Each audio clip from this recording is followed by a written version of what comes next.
Well, there's no vaccine for the Zika virus, which primarily spreads through bites from mosquito, not typically found here in Ohio, as Ellie explained.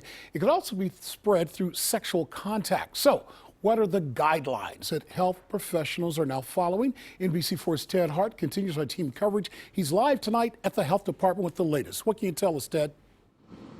Well, Mike, they're following the guidelines from the CDC, the Centers for Disease Control, but a spokesman from Columbus Public Health told me today that the guidelines, as well as the travel alerts and the number of countries on the list of travel alerts, keeps changing. And so how to advise the public, how to advise public health officials is something that's still kind of evolving as far as the health experts are concerned. The biggest concern, though, remains pregnant women. But there are still a lot of unknowns about the virus, which is spread, as you said, primarily by mosquitoes.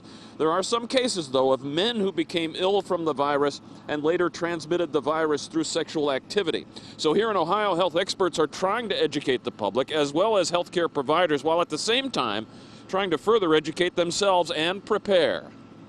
We're going to have a tabletop exercise actually in a couple of weeks where we bring people together and talk through a scenario where we have a case of Zika virus during mosquito season, because that would involve different things and different recommendations for the public at that time. Now, the primary mosquito that transmits the virus is the yellow fever mosquito, which we don't have here in Ohio, but we do have one of its cousins called the Asian tiger mosquito, and so officials will be preparing for the possibility that the Asian tiger mosquito begins to transmit the Zika virus here in Ohio sometime later this year. Live at the Columbus Public Health Department, Ted Hart, NBC4. Thank you, Ted. Continuing coverage of this developing story, you can read more about the Zika virus and efforts to keep it contained. Just go to NBC4i.com.